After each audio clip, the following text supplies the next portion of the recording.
Now, psychiatrists and mental health advocates have now raised an alarm that loneliness could be the next epidemic if Kenyans, especially the youth, do not go out and express their feelings and emotions with those close to them or even strangers.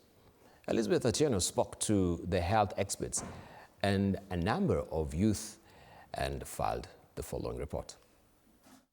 They say sharing is caring, and a problem shared is a problem half solved.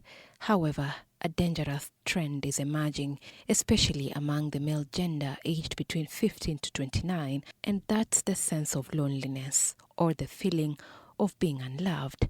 So dire is the situation that psychiatrists have come out to call for speedy and urgent intervention. Loneliness, for example, that are becoming almost epidemic. And so we need to find ways of how do we engage with our community members. A history of depression, it could be elements of substance abuse, but also elements of job loss.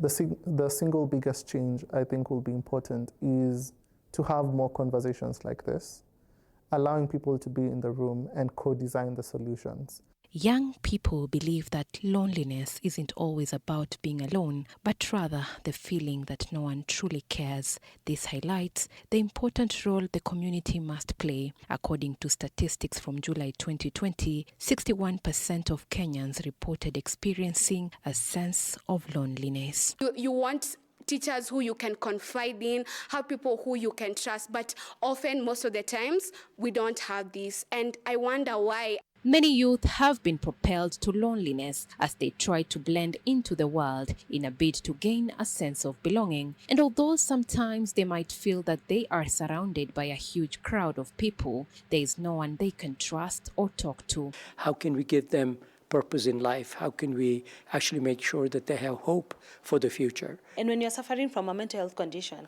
mind you, you may not know, but those people around you can be in a position to point it out. For young people with lived experiences of loneliness, some have attempted suicide. They describe feeling as though they carried a great fire within them, yet no one stopped to warm themselves at it. To strangers, only a faint wisp of smoke was visible, leaving those youths feeling unseen and unheard. Don't make them feel like they're weak. They're not weak. They're strong. If they came to you and spoke to you, they're very, very strong. Suicide is still a crisis, with the world losing over 700,000 lives annually to suicide. In Kenya, suicide is the third leading cause of death among men aged between 15 to 29, and Nyeri County is leading in the prevalence of suicide.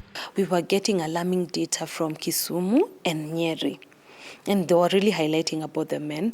And from that data, we were able to see that they were really pinpointing that men strive to actually resort to more dangerous ways of actually ending their lives. Young people, especially men, are being encouraged to speak up, share their struggles, and find something meaningful to live for. At the same time, the public is urged to check in on friends, ask how they are really doing, and create a safe space where they feel comfortable opening up. Sometimes, a simple act of kindness can be enough to save someone battling depression, loneliness, or suicidal thoughts. Elizabeth Atieno, TV 47.